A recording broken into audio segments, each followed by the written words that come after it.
À quoi ressemblerait votre ville si un grand volcan entrait en éruption, brûlant tout sur son passage, divisant le paysage en l'espace de quelques instants entre des tas de cendres et des coulées de lave? Malheureusement, les anciens habitants de Pompéi n'ont pas eu à imaginer ce terrible scénario. Et pour cause, la ville italienne a été complètement détruite. Pompéi a connu l'éruption du Vésuve en 79 après Jésus-Christ. Le 24 octobre, le volcan est entré en éruption peu après 13 heures, la phase plinienne a commencé. Étonnamment, cette éruption s'est produite le lendemain de Vulcanalia, la fête du dieu romain du feu et des volcans. La dévastation fut immense. Les cendres ont recouvert toute la ville. Les habitants de Pompéi, au lieu de suffoquer dans les cendres, ont été tués immédiatement par la puissante chaleur. Le volcan a craché des gaz surchauffés qui ont dévasté le flanc de la montagne à toute vitesse, provoquant des avalanches et atteignant des températures à plus de 1200 degrés. Chers voyageurs, bien le bonjour. Aujourd'hui, je vous emmène explorer l'une des catastrophes naturelles les plus marquantes de l'histoire. Avant de partir à l'aventure, pensez à liker la vidéo et à vous abonner à la chaîne pour ne rien manquer. Merci à tous et bon visionnage. Dans le sud de l'Italie, le Vésuve, également connu sous le nom de mont Vésuve ou encore Vésuve italien, s'élève au-dessus de la baie de Naples, dans la plaine de Campanie. La quasi-totalité de sa base occidentale se trouve sur la baie. Après chaque éruption majeure, la hauteur du cône varie considérablement pour atteindre aujourd'hui 1281 mètres d'altitude. Le Vésuve s'est probablement formé il y a environ 200 000 ans. Bien qu'il s'agisse d'un volcan relativement jeune, ce dernier était en sommeil depuis des siècles, avant que la grande éruption de 79 de notre ère n'ensevelisse Pompéi et les villes alentours. Fondée au VIe siècle avant Jésus-Christ, la ville de Pompéi a été rendue célèbre historiquement pour cette raison. Le Vésuve est entré en éruption et a complètement détruit la ville. Pendant l'Empire romain, c'était une cité prospère, mais pas aussi connue qu'aujourd'hui. Pompéi fait l'objet de fouilles continues depuis plus de 2000 ans, ce qui en fait le site le plus longtemps fouillé au monde. Et pour cause, les cendres de l'éruption volcanique de Pompéi ont immortalisé la vie romaine de l'époque. Volcan d'une altitude d'1 millier de mètres, le Vésuve borde la baie de Naples à l'est de la ville. Cette montagne est aujourd'hui toujours active et a connu plus de 50 éruptions depuis celle qui a dévasté la cité de Pompéi. Aujourd'hui, Pompéi nous permet de mieux comprendre la vie et l'architecture romaine que jamais auparavant. À ses débuts, au VIe siècle, la ville regroupe plusieurs villes de l'Osque et est contrôlée par les Grecs. Ensuite, entre le VIe et le VIIe siècle, les Étrusques, peuple venant de la Toscane, envahissent la ville. Les Grecs, au Ve siècle avant Jésus-Christ, reprennent ensuite le contrôle de la cité. C'est au cours du 1er siècle avant notre ère que Pompéi devient totalement romaine. En 62 avant Jésus-Christ, un séisme se produit. 17 ans plus tard, le volcan de Vésuve se réveille et décime complètement la ville. Mais qu'était exactement la ville de Pompéi avant le drame? Comment vivaient les Pompéiens? Quelle était leur culture, leur quotidien? C'est pendant plus de 1500 ans que la ville de Pompéi a été comme endormie, enterrée sous les cendres volcaniques du Vésuve. Depuis la découverte du site en 1748, Pompéi est devenu un site archéologique très célèbre. D'ailleurs, même le plus célèbre au monde, tant son passé semble encore ancré aujourd'hui dans le présent. Mais si la majorité des personnes connaissent aujourd'hui l'éruption du volcan à Pompéi, qui connaît vraiment l'avant Pompéi? Quand on visite les ruines aujourd'hui, on peut se demander comment une telle ville a pu réellement exister. Ses habitants, ses commerces, sa vie. La ville avait pourtant un rôle majeur à l'époque. Et c'est grâce à la technologie du XXIe siècle que nous avons pu découvrir à quoi ressemblait Pompéi avant l'éruption volcanique. l'histoire de cette ancienne cité romaine, aujourd'hui ville italienne, a connu bon nombre de cultures. Au 8e siècle avant Jésus-Christ, les colons grecs ont fait entrer la ville dans la sphère hellénistique. Au 2e siècle avant Jésus-Christ, Pompéi est passée sous l'influence de Rome. Et la baie de Naples est devenue une destination de vacances populaire pour les riches romains.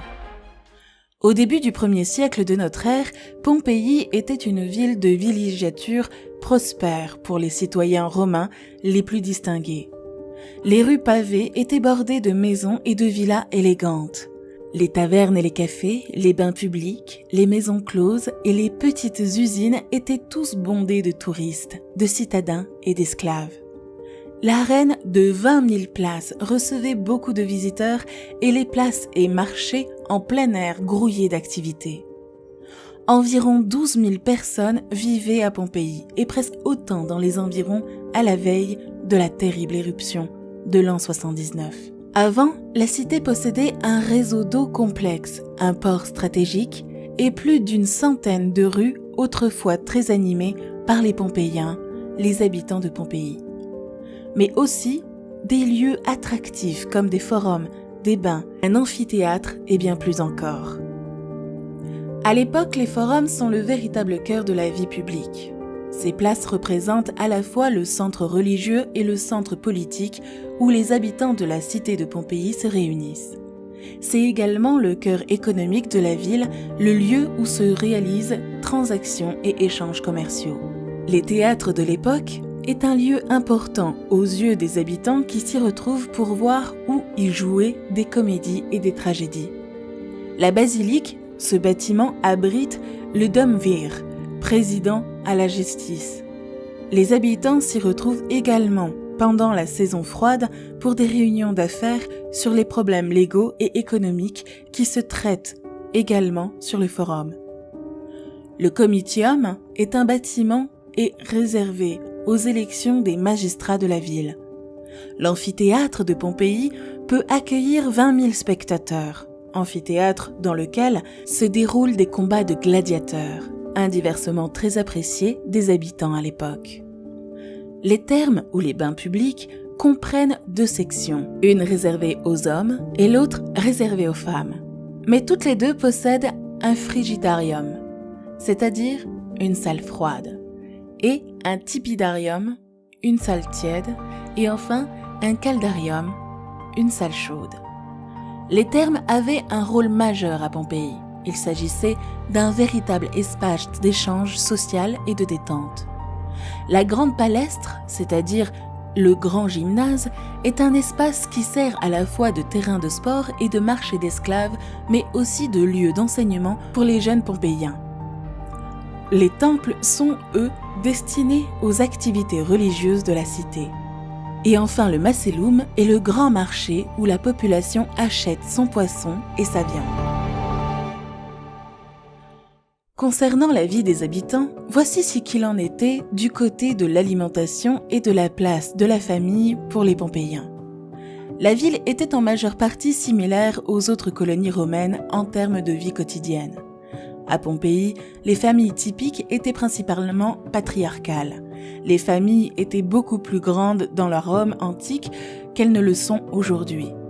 Il y avait non seulement plus d'enfants, mais les esclaves et les serviteurs appartenant à la famille étaient également considérés comme des membres de la famille. Les enfants des familles pauvres devaient aider leurs parents à travailler et suivre la profession de leurs parents. Un mariage romain commençait généralement par l'offrande par la mariée de ses jouets d'enfance au sanctuaire familial. Après le sacrifice, les prêtres inspectaient les entrailles de l'animal sacrifié pour déterminer si le mariage était approuvé par les dieux. Après une fête, il est de coutume que le marié porte sa femme sur le seuil de sa maison pour signifier qu'elle est désormais sous sa garde. Concernant l'alimentation, la plupart des Romains ne mangeaient pas pendant la journée. Au lieu de cela, ils prenaient un petit déjeuner léger et savouraient ensuite un dîner somptueux le soir. Le pain, la bouillie et le ragoût faisaient partie du régime des citoyens les plus pauvres. Cependant, une grande variété de plats extravagants était servie aux citoyens les plus aisés. Les fruits, les œufs, le fromage, la viande froide et le miel étaient des aliments courants pour ces Pompéiens. Les habitants de Pompéi ne consommaient pas de sucre et le miel était une denrée rare. En raison des terres fertiles qui produisaient du raisin dans la région de Campanie, où se trouve la ville du Vésuve, le vin était abondant. À Pompéi et aussi à Herculanum, le vin dilué était la boisson la plus populaire. En effet, il était considéré comme irrespectueux de le boire non dilué. Pline l'Ancien mentionne que les vins pompéiens sont plutôt dangereux car ils peuvent provoquer des maux de tête qui durent jusqu'à midi le jour suivant. Ce qui montre la puissance des raisins cultivés dans les terres fertiles de la Campanie. Pompéi et Herculanum étaient connus pour leurs somptueux repas du soir. L'étiquette de ces repas était très stricte. 9 personnes étaient considérées comme le nombre parfait, car 3 pouvaient s'asseoir sur 3 côtés de la table. La main gauche tenait l'assiette, tandis que la main droite mangeait. Dans les sociétés romaines, les femmes étaient autorisées à participer au repas avec les hommes, contrairement aux sociétés grecques.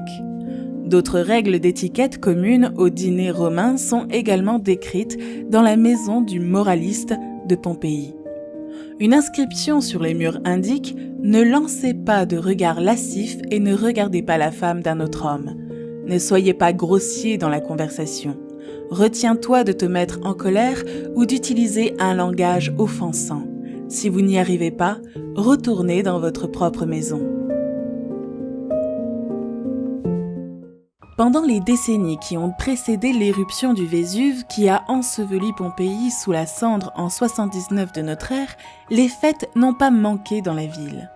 Ce sont d'ailleurs les mots trouvés sur le mur d'une tombe de Pompéi découverte en 2017 et qui a été déchiffrée récemment. Selon cette inscription, un jeune homme riche atteint l'âge adulte en organisant une énorme fête dédiée à ce passage à une nouvelle étape de sa vie. Selon les écrits de la tombe, la personne en question a organisé une grande fête qui comprenait un banquet pour 6840 invités et un spectacle dans lequel 416 gladiateurs ont combattu pendant plusieurs jours. Oui, il y a près de 2000 ans, cette ville du sud de l'Italie était très animée. Mais alors, comment les habitants de Pompéi s'amusaient-ils ? Les divertissements publics étaient l'un des principaux plaisirs des citoyens de Pompéi. Ces divertissements antiques comprenaient des combats de gladiateurs, des chasses d'animaux, des rituels et même des exécutions. De nombreux événements publics étaient organisés chaque année dans le grand amphithéâtre de Pompéi. Tout le monde était invité à assister à ces spectacles publics, quelle que soit son identité. Il s'agissait en effet d'un véritable symbole de communion entre les classes sociales. Les bains publics faisaient partie intégrante de la vie quotidienne de Pompéi. Contrairement à aujourd'hui, se baigner était un événement public qui impliquait de se mêler aux autres, de bavarder et de se détendre avec ses amis et ses voisins. Les thermes de Pompéi comportaient d'immenses bassins et des salles de vapeur où les citoyens se lavaient en prenant leur temps. Pour cette ancienne civilisation, il ne s'agissait pas seulement d'une corvée quotidienne pratique, mais aussi du seul moment de détente pour certains pendant la journée de travail. La fréquentation des thermes était une pause douce et relaxante pour tous les membres de la communauté. Même si certains habitants de Pompéi mangeaient dans la rue, les festins raffinés avaient lieu dans les tricliniums, c'est-à-dire des salles à manger ou des jardins. Ils organisaient de nombreux festins dans leurs maisons pour leurs amis et associés tout au long de la semaine. Au cours des festins, l'hôte servait un large éventail d'aliments et de boissons coûteux afin de montrer sa richesse. Les dîners privés comprennent de la viande de flamant rose, des fruits de mer importés et même de la girafe. Plus la nourriture était exotique, plus le festin était impressionnant. La haute société consommait également beaucoup de vins importés ou de grande classe servis dans des seaux et des cruches remplies à ras-bord. Quelle que soit la nourriture importée servie, elle était généralement bouillie, fumée, frite ou cuite au four et généralement assaisonnée de sauce de poisson ou de vin de sirop épais. La nourriture était donc incroyablement riche, ce dont raffolaient des citoyens de Pompéi. qui pouvaient même, pour certains, se permettre des desserts riches, comme des dattes farcies trempées dans du miel.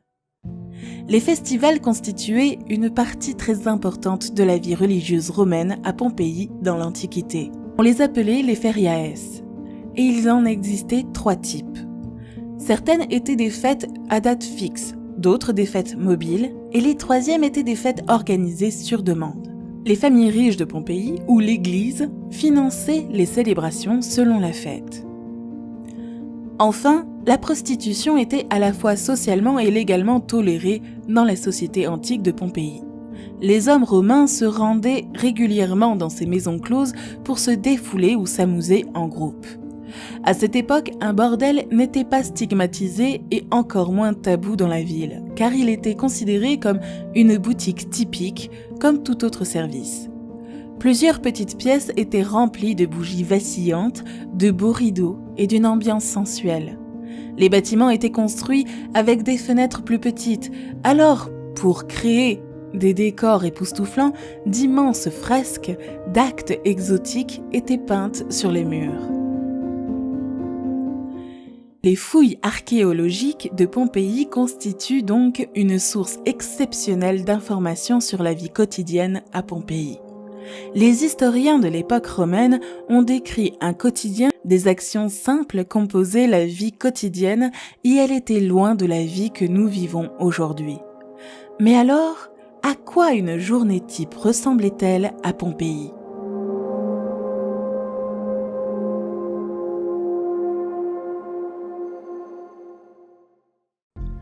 Hormis ces divertissements auxquels les Pompéiens s'adonnaient régulièrement, à quoi ressemblait une journée type ? Découvrons cela de plus près, heure par heure. Hora prima diurna, 4h27 à 5h42.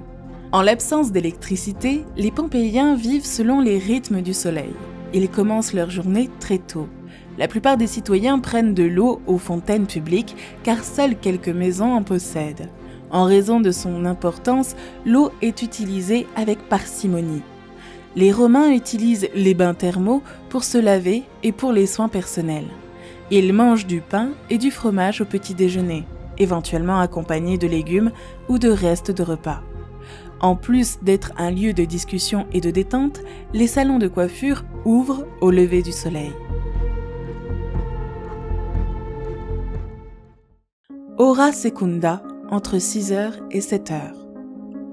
Les marchands et les esclaves sont au travail, les marchés sont ouverts, les agriculteurs travaillent dans les champs, chacun vaque à ses occupations quotidiennes.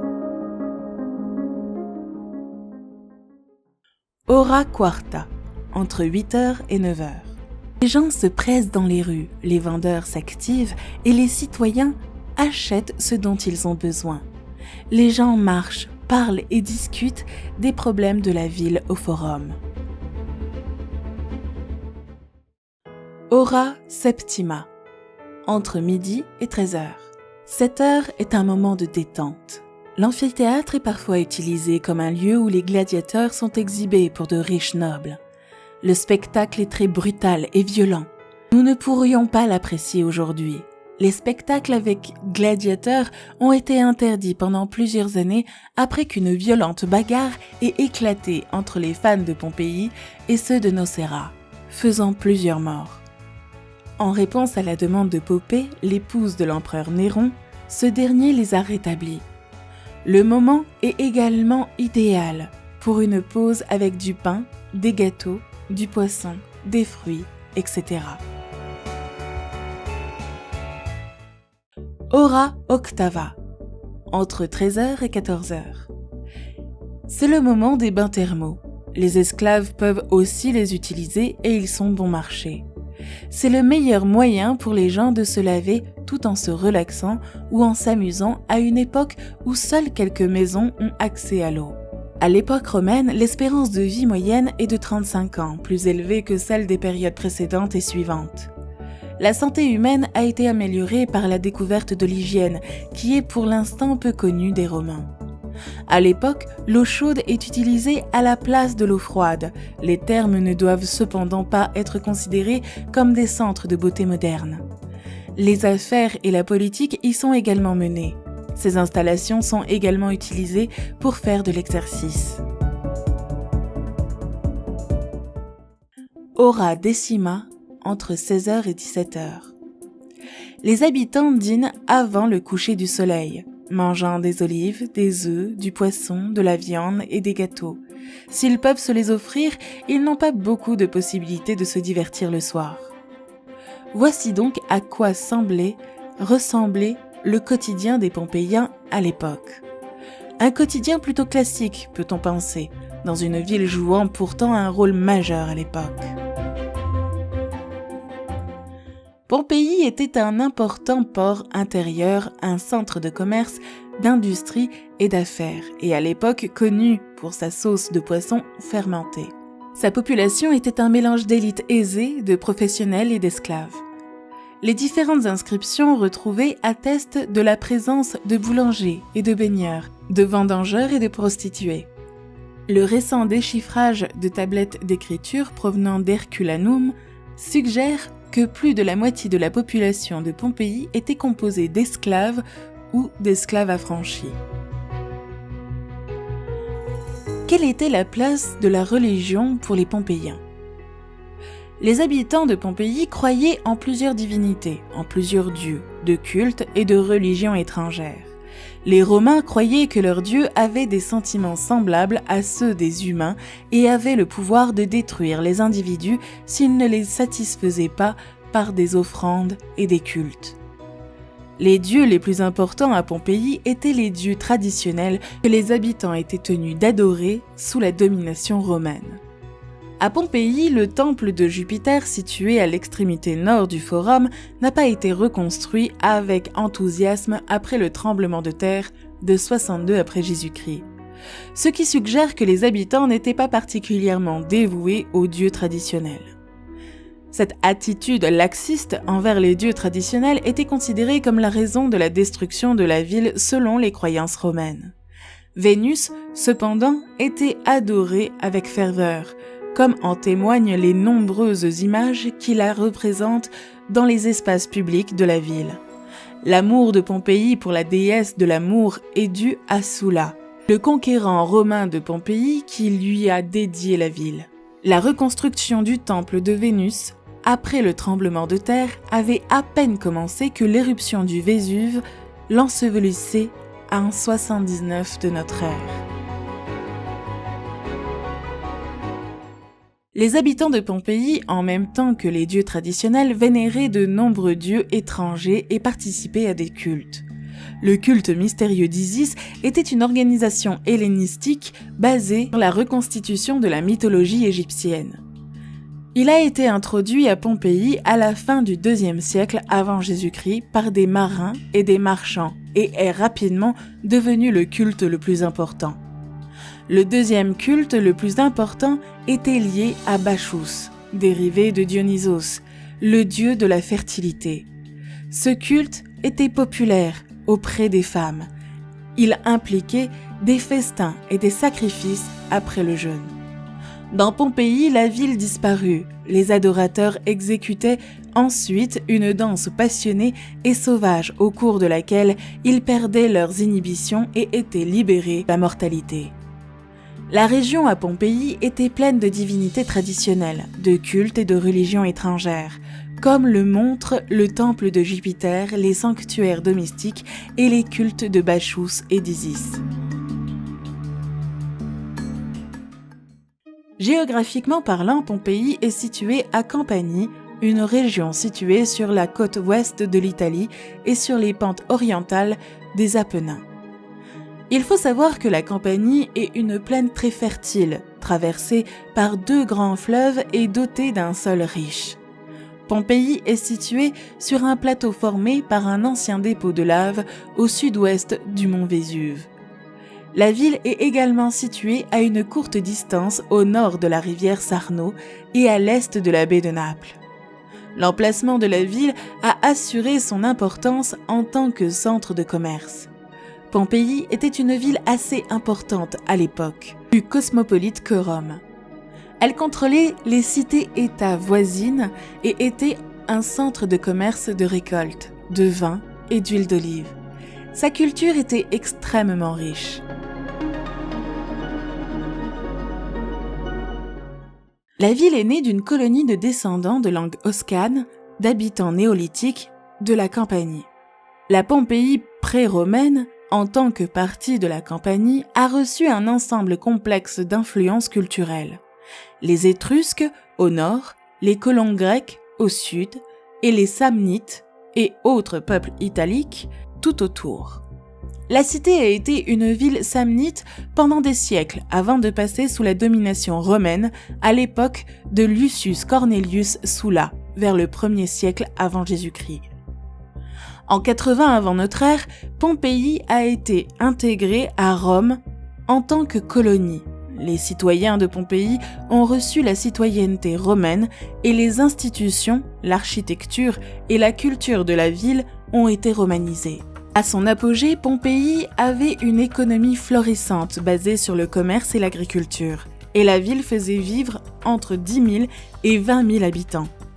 Alors que Rome elle-même gagnait en prospérité, ses citoyens considéraient Pompéi comme un lieu de villégiature, de luxe, et bientôt les luxueuses maisons de campagne des personnes les plus puissantes du monde entourèrent le littoral. La technique de construction de la ville de Pompéi est intéressante. En effet, les habitants utilisaient la lave pour fabriquer et créer des briques et bien d'autres choses. Les rues de Pompéi étaient remplies de blocs de lave fondus en pierre. Les habitants utilisaient du gravier ou des cendres pour construire les murs d'une maison ou d'une boutique. Les mosaïques étaient très populaires pour décorer les maisons. L'ornementation en mosaïque était largement utilisée dans la décoration des maisons. Les briques de lave étaient aussi utilisées pour les bains publics. Les habitudes et les manières de vivre à l'époque romaine ont été révélées de manière très détaillée à Pompéi par le plan des rues et des sentiers, les bâtiments publics décorés de statues et les simples boutiques et maisons des artisans. Les maisons et les villas ont livré de rares et beaux exemples d'art romain. Parmi les plus célèbres, citons les maisons des Vétii, la Villa des Mystères et dans les faubourgs de Pompéi, la Villa des Boscoréales.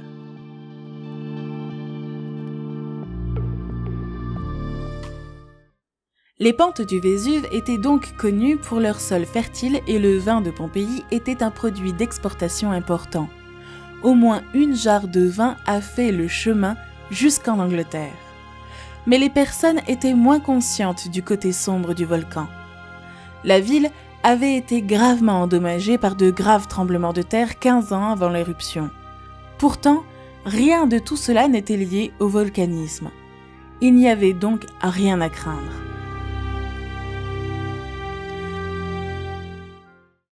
Située dans la baie de Naples, Pompéi était idéalement localisée. La baie est une région importante pour tout l'Empire romain. Et pour cause, la plus grande partie du trafic maritime de l'Empire passe par le port de Puzzole et fait donc de la baie de Naples un espace d'échange commercial prépondérant. La cité est une ville vivante, cosmopolite, aux 1000 langages, les gens viennent et partent et y retrouvent des tas de marchands et de restaurants différents. Animée, la ville ne s'arrête jamais. Quel visiteur pourrait imaginer cela la première fois qu'il visite les ruines de Pompéi aujourd'hui? Pompéi était donc une ville animée il y a près de 2000 ans, dans ce qui est aujourd'hui le sud de l'Italie. Mais au cours de l'automne 79, le volcan voisin, le Vésuve, est entré en éruption. Il a craché de la fumée et des gaz toxiques à 30 km dans les airs, qui se sont rapidement répandus dans la ville. Du jour au lendemain, Pompéi et une grande partie de ses 10 000 habitants ont disparu sous une couche de cendres. D'ailleurs, le saviez-vous, le mot volcan est apparu avec la catastrophe de Pompéi. En effet, le terme est tiré de la mythologie romaine, Vulcain était le dieu du feu. Et on peut malheureusement dire que le terme « dieu du feu » était approprié en cette journée du 24 octobre 79.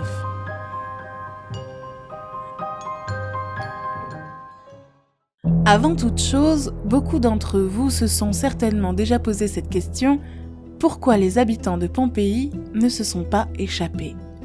La menace grondait, sans que personne ne réalise le danger.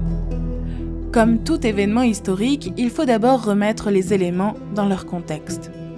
La première chose à savoir, c'est qu'à l'époque, les personnes n'avaient bien entendu pas toutes les connaissances et les expériences scientifiques que nous avons aujourd'hui. Les habitants de Pompéi ne pouvaient pas savoir ce qu'était un volcan, et encore moins les conséquences de ce dernier. Pour les Pompéiens, le Vésuve était une simple montagne, dont ils ne pouvaient pas apercevoir le cratère en son sommet.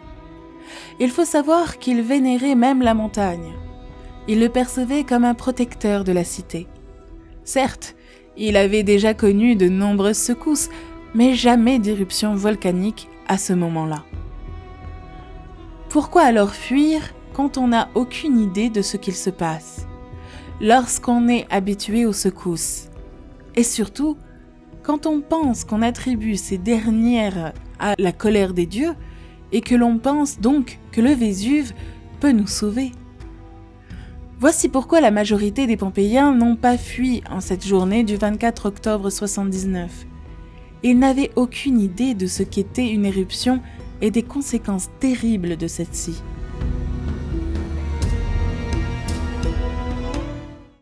Également, il faut savoir que le Vésuve grondait déjà depuis plusieurs jours et que les Pompéiens se préparaient à célébrer le Vulcanalia, c'est-à-dire des rites de sacrifice pour amadouer le dieu du feu. À cette époque, la cité était toujours en reconstruction. Un séisme violent ayant eu lieu 17 ans plus tôt, ce violent tremblement de terre, de magnitude estimée à 5 d'après les dégâts, causa des dommages importants à Pompéi et à Herculanum. Sénèque rapporte également qu'après ce tremblement de terre, de nombreux moutons périrent aux alentours du Vésuve suite à des émanations de gaz toxiques. Comme vous pouvez vous l'imaginer, cette reconstruction ne sera jamais terminée. Le Vésuve crachant toutes ses pierres, la population de la cité sera ensevelie sous plusieurs mètres de cendres pour de très longues années. Nous connaissons donc tous l'histoire de Pompéi, celle du volcan qui est entré en éruption. Mais pourtant, contrairement à ce que l'on peut penser, Pompéi n'est pas seulement une éruption qui a duré quelques minutes. Celle-ci s'est en effet passée en plusieurs étapes et en plusieurs heures. Le 24 octobre, après des siècles de sommeil, le mont Vésuve entre en éruption dans le sud de l'Italie, dévastant les villes romaines prospères de Pompéi et d'Herculanum, et faisant des milliers de victimes. Les villes ensevelies sous une épaisse couche de matériaux volcaniques et de boue n'ont jamais été reconstruites et ont été oubliées au cours de l'histoire, jusqu'à leur redécouverte des centaines d'années plus tard. Il est 6 heures du matin, le soleil se lève dans la cité. Matinaux, les habitants s'adonnent à leurs tâches quotidiennes. On entend déjà les marchands mettre leurs étals en place et le bruit des chevaux dans les rues. C'est l'effervescence habituelle.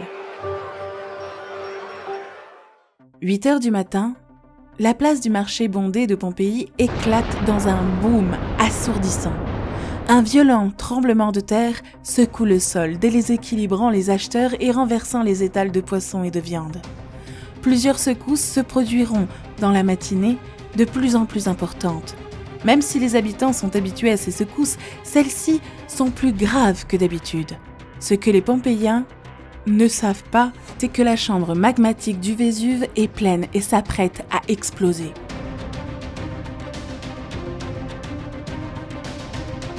Un nuage de gaz et de cendres apparaît au-dessus du mont Vésuve. Depuis 4 jours, de petits tremblements de terre se font sentir à Pompéi. 12 heures. Cette fois-ci, ce ne sont plus des tremblements de terre que les habitants ressentent, car maintenant, c'est le volcan qui se met à gronder. Volcan que les Pompéiens prennent pour une simple montagne. À l'époque, il ne faut pas oublier que les Romains étaient très religieux. À cet instant-là, ils pensent alors que Dieu manifeste son mécontentement, et que c'est donc pour cette raison que la montagne gronde. 13 heures. C'est l'heure du déjeuner et des loisirs habituels. La majorité des Pompéiens sont au théâtre ou chez eux, en train de prier les dieux pour qu'ils calment leur colère. Tout paraît encore normal dans la cité. Les habitants ne sont pas affolés, même si quelques voix inquiètes commencent à se faire entendre. Mais pourtant, quelques minutes après 13 heures, un énorme bruit se fait entendre. Un boom assourdissant, criant. Il s'agit de la toute première phase de l'éruption volcanique. Le magma explose au contact de l'atmosphère. Telle une bouteille de champagne, la roche en fusion est alors éjectée du volcan. Contrairement à ce que l'on s'imagine quand on parle d'éruption, la lave ne coule pas du volcan. Elle est en fait éjectée dans les airs.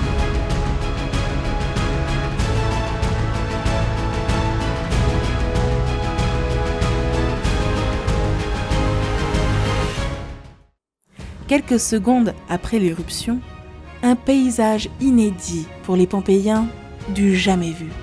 Confus, les habitants ne savent pas quoi faire. C'est la première fois qu'ils voient un volcan exploser. Pour eux, il ne s'agissait que d'une montagne. Ils laissent en place leurs affaires, alors que certains fuient. La plupart se réfugient chez eux ou dans des bâtiments. Pour l'instant, il n'y a pas encore de victimes. Cela fait déjà un quart d'heure que l'éruption a débuté. Le volcan crache sa terrible fumée noire. Une colonne de cendres se dresse à l'horizon, bien au-dessus du volcan. C'est en seulement une demi-heure qu'elle atteint plus de 30 km d'altitude. Cette hauteur, il s'agit de la stratosphère. On est bien au-delà du vol des avions de ligne actuelle. Imaginez un énorme champignon dans le ciel. C'est le terrible décor du ciel de Pompéi à ce moment-là.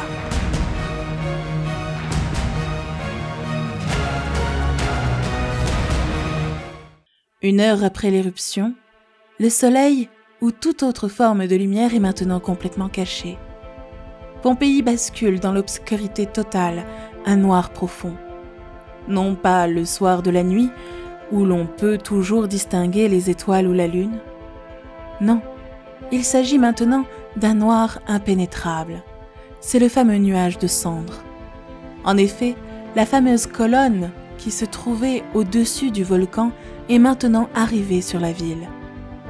Les Pompéiens commencent à comprendre que l'heure est grave et voient leur vie défiler sous leurs yeux.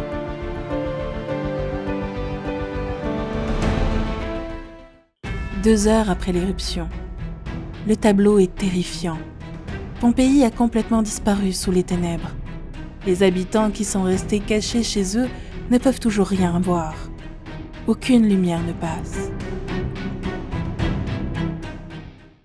3 heures après l'éruption. Quitter la ville est désormais mission impossible. Toute la cité est recouverte par le nuage de cendres. Malheureusement, beaucoup d'habitants ont pensé que rester chez eux les protégerait. Mais le pire reste à venir. Tout à coup, ce sont des milliers de tonnes de pierres qui tombent sur Pompéi. Le ciel se transforme en brasier. Les premiers bâtiments de Pompéi commencent à s'effondrer sous le poids de la cendre et des pierres. Des roches volcaniques de la taille d'un point appelé lithique commencent à frapper Pompéi et de nombreux habitants fuient vers le port. Le bombardement de cendres de pierre, ponce et de lithique se poursuit pendant 18 heures. Des passants tentant de fuir dehors sont assommés et certains meurent de cette véritable pluie meurtrière. Mais il ne pleut pas seulement des pierres, il pleut aussi des cendres. C'est la panique, la cendre brûle littéralement la peau et la chair. Une violente odeur de soufre est présente dans les rues. Certains meurent écrasés dans la foule, dehors la panique est totale, c'est l'affolement général. Cela fait 9 heures que l'éruption a commencé. Le noir complet est toujours présent. Mais Pompéi est ensevelie de plus en plus. Certains habitants survivants tentant de fuir finissent par succomber sous l'avalanche de pierres toujours présente, qui dure depuis des heures. Des milliers ont péri dans une avalanche de catastrophes. Une poignée de survivants, environ 800, sont maintenant pris au piège, toujours cachés dans leur maison. Et pourtant, le pire est à venir pour eux. Il est minuit. On ne peut discerner s'il fait jour ou nuit, tant le nuage de cendres est épais. 11 heures après l'éruption, Pompéi est désormais totalement ensevelie sous des mètres de pierre ponce. Mais tout à coup, plus un bruit. Les chutes de pierre ne se font plus entendre. C'est le calme avant la tempête. Le nuage d'éruption, qui est maintenant 32 km de haut, s'effondre et commence petit à petit à redescendre sur Pompéi et ses villes voisines. L'apocalypse se déchaîne sur les villes entourant le volcan. Il est 6 heures du matin. Un matin du 25 octobre 79, où une partie de l'Italie ne se lèvera pas. Ça y est, la fameuse nuée ardente arrive. Cette nuée, également appelée coulée pyroclastique, est synonyme de mort imminente pour les Pompéiens. Avec une vitesse allant à plus de 100 km/h et une température excédant les 300 degrés Celsius, cette nuée ardente dévore complètement la cité. Composée de gaz toxiques, de poussière et de grosses pierres propulsées, elle arrive sur la ville très rapidement. Personne, même très bien caché, ne peut être protégé. Ce nuage venu des enfers est connu car il fait fondre l'argenterie plomb éteint utilisée par les habitants. Toute personne encore en vie est instantanément tuée par un choc thermique. La mort est alors imminente et atroce. On dit d'ailleurs que les habitants de Pompéi sont morts en 3 fois. D'abord, à cause de l'onde de choc, ils sont assommés, les corps explosent. L'air irrespirable et toxique, plein de poussière, les asphyxie. Leurs corps sont brûlés, carbonisés. Il n'y a aucun survivant. C'est inéluctable.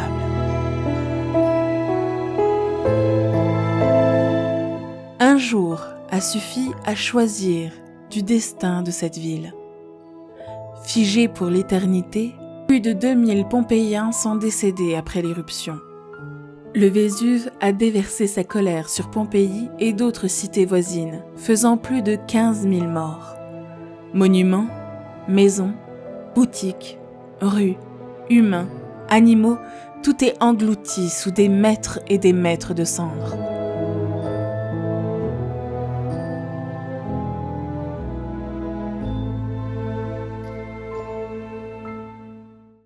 Les jours passent et maintenant Pompéi est enterrée sous 25 mètres de cendres volcaniques et de pierres ponces.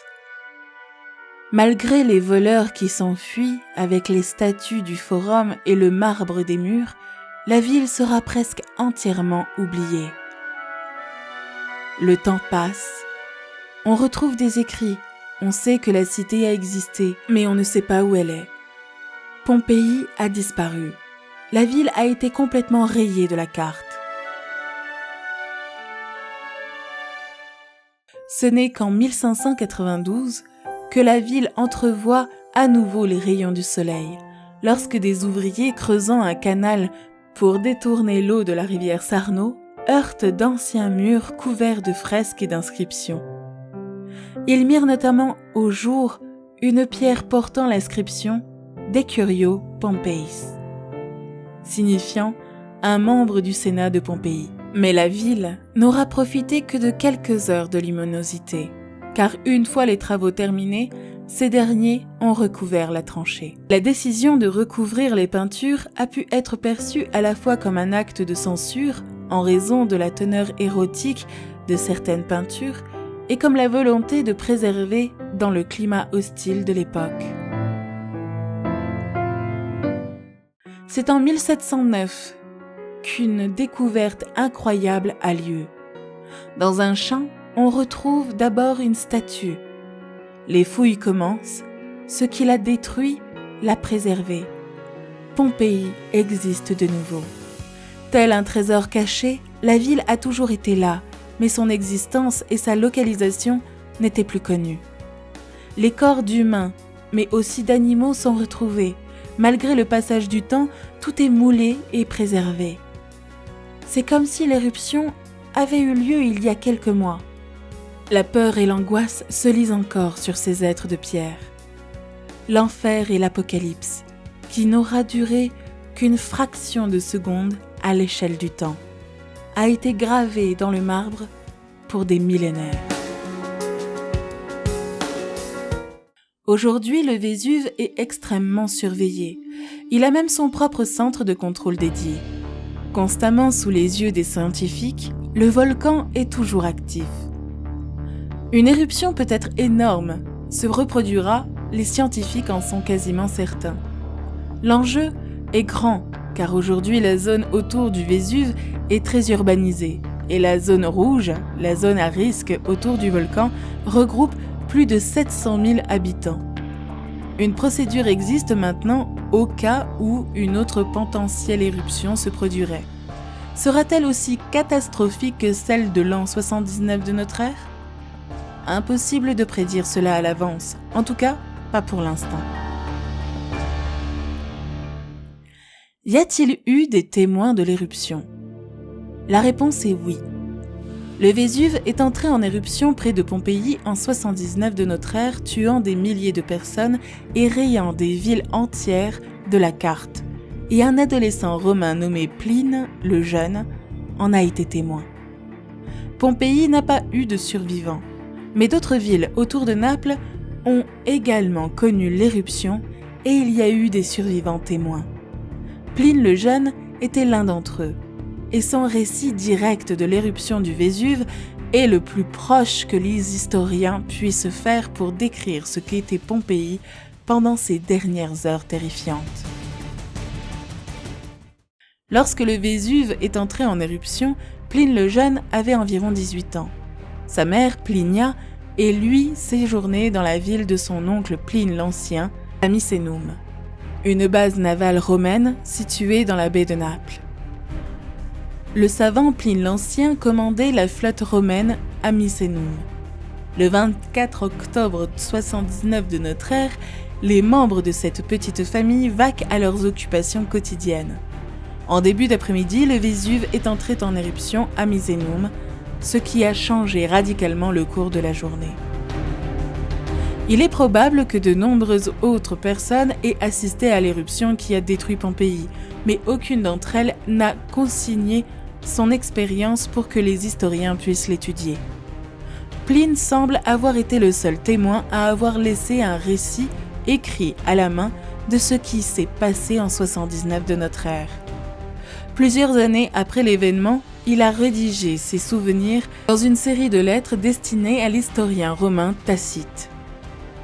Grâce à ces lettres anciennes, les universitaires et les historiens peuvent se faire une idée de ce qu'a été la vie d'une des catastrophes naturelles qui marqua l'histoire. Il décrira donc l'éruption pour Tacite. À cette distance, on ne savait pas très bien de quelle montagne s'élevait le nuage. On a su par la suite qu'il s'agissait du Vésuve.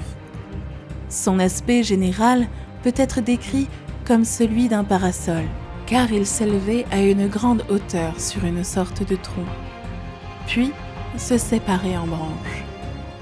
J'imagine qu'il était poussé vers le haut par le premier souffle et qu'il n'était plus soutenu lorsque la pression diminuait.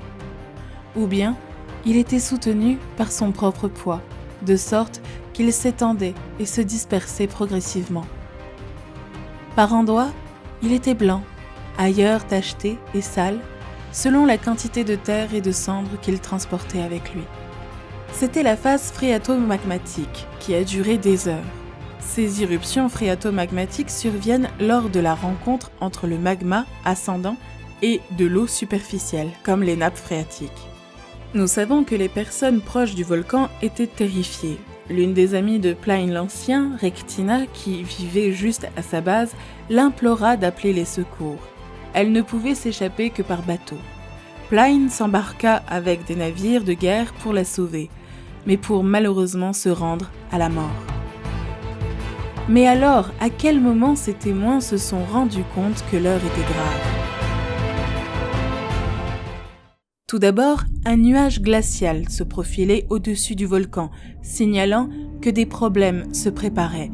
La scène étrange a été signalée à Pline par sa mère en début d'après-midi, le 24 octobre 79 de notre ère. Il est probable que Pline, sa mère et son oncle n'aient pas réalisé que le nuage qu'ils voyaient était en fait des débris volcaniques éjectés du Vésuve. Puis, c'est là qu'une obscurité sinistre s'est abattue sur la baie de Naples. Pline a observé qu'un étrange nuage bloquait le soleil et répandait une obscurité inquiétante dans la baie de Naples. On transformait le jour en nuit. Selon les dires des témoins, cette obscurité était plus sombre que la nuit la plus épaisse. Les deux villes étaient à plusieurs kilomètres de Pompéi, mais même là, une obscurité épaisse s'est installée. À Misenum, une obscurité sinistre comme celle d'une pièce dont les lumières ont été éteintes.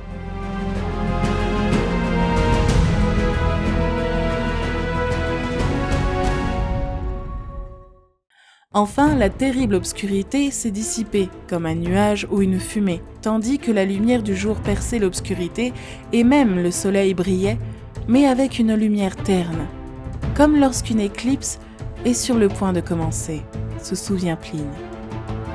Dans les villes proches du volcan, les gens qui n'avaient pas fui essayaient de s'abriter à l'intérieur des bâtiments pour se protéger de la pluie de pierre ponce.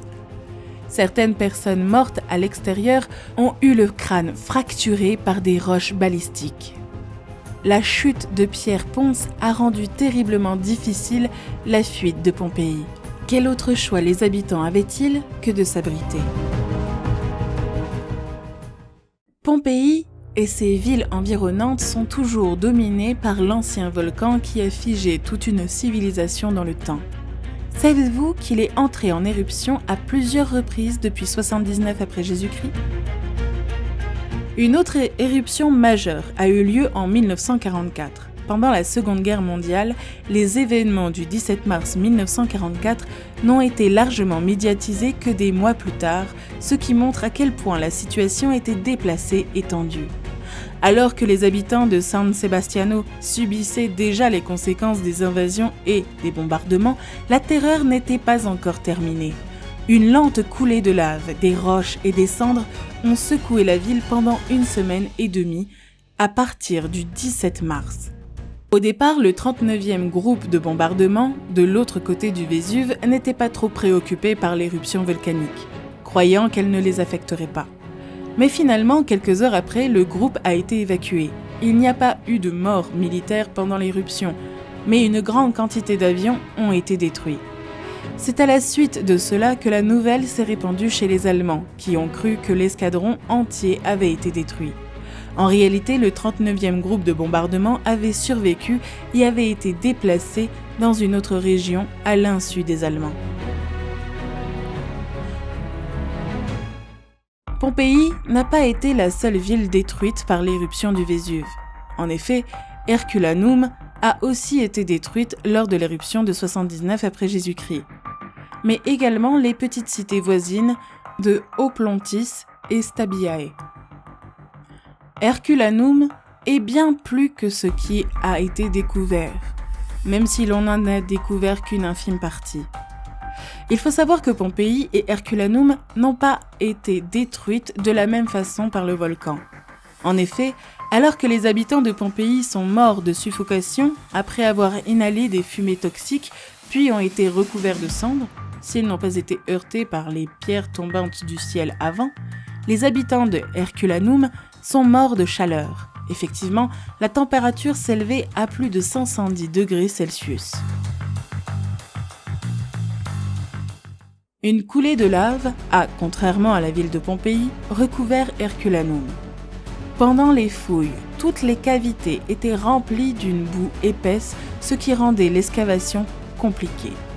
La ville antique se trouve en dessous de la ville actuelle, ce qui a également rendu les fouilles très difficiles. Herculanum n'était pas aussi grande que Pompéi, mais c'était une ville de villégiature où séjournait l'aristocratie romaine. Souvent haute de 2 étages, ces grandes résidences étaient somptueusement décorées et entourées de jardins. Il y avait partout un air de raffinement. Mosaïques, fresques et gargouilles ornent les bâtiments, les fontaines sont élégantes et les portiques des maisons bordent soigneusement les rues pavées. Hercule a construit la ville, qui possédait un magnifique théâtre pouvant accueillir 2500 personnes. À Herculanum, quelques 300 squelettes de personnes ont été découverts engloutis avec leurs bateaux près du rivage en 1982. Bien que les habitants aient tenté de fuir par la mer, les vagues déchaînées les en ont empêchés. Il est captivant de découvrir des villes cachées ou oubliées. Pompéi a été ensevelie en quelques secondes lors de l'éruption du Vésuve. Les cendres et les gaz méphitiques ont préservé tout ce qui existait de la cité romaine. Bien qu'enterrés depuis 2000 ans, on peut encore imaginer les habitants de Pompéi vaquer à leurs occupations quotidiennes, travailler dans leurs fermes ou aller au marché. Des parties du site restent à découvrir et des équipes de fouilles et de recherche tentent toujours de révéler les secrets de cette ville mystérieuse. La ville est aujourd'hui l'un des sites archéologiques les plus étonnants au monde, car la lave, les cendres et la pierre ponce ont enveloppé la ville entière et l'ont préservée pendant plus de 1000 ans. Bien qu'elle soit une grande découverte archéologique, elle souffre aujourd'hui. Pompéi a toujours été menacée de destruction. Fiorelli a fouillé le site pendant la première phase archéologique alors qu'il était mal gardé et souvent pillé. Sous le règne de Charles III, il a enrichi sa propre maison avec des objets provenant du site.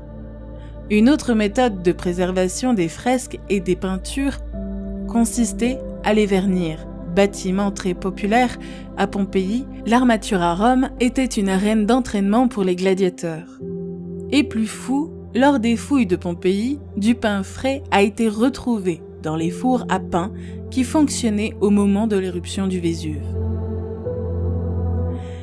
Les grands sites de Pompéi ont également été endommagés par les fouilles constantes qui étaient effectuées.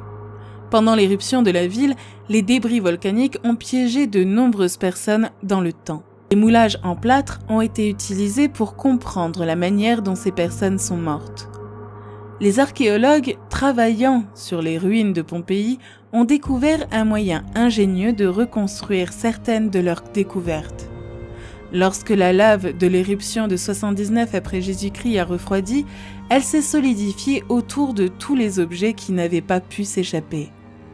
Au fil des siècles, beaucoup de ces objets se sont décomposés, laissant des creux dans la lave solide. Les archéologues remplissent ces cavités avec du plâtre liquide. On laisse le plâtre liquide durcir et la lave peut alors être enlevée par ébréchage, ce qui permet d'obtenir un moulage précis de ce qui a été piégé par la coulée de lave il y a près de 2000 ans. Ce processus est utile pour l'étude du site, mais il détruit également l'enveloppe naturellement solidifiée de l'objet étudié. Une fois la lave enlevée, la figure est éliminée à jamais, laissant place à un remplissage de plâtre. Le boîtier original a maintenant disparu. Un autre morceau d'histoire qu'il faut détruire pour trouver des réponses. Pompéi était une riche station balnéaire romaine soignée et appréciée des vacanciers fortunés. Des rues bien pavées comportaient de hauts trottoirs et des marches pour éviter que les piétons ne se retrouvent dans la boue. Les gens se détendaient dans les bains publics, assistaient à des combats de gladiateurs ou de chars dans un amphithéâtre, se rendaient beaucoup dans les marchés et aimaient se divertir. Mais cet univers a basculé en l'espace de quelques instants. Ni la cité antique, ni les millions de touristes qu'elle accueille chaque année n'ont été construits pour durer des siècles. Pour préserver Pompéi à jamais, les archéologues scannent sa surface au laser pour en créer une version numérique. Dans les années à venir, la réplique numérique de Pompéi sera disponible, ce qui signifie que la ville antique sera enfin sauvée du sort le plus cruel, disparaître à nouveau et être oubliée.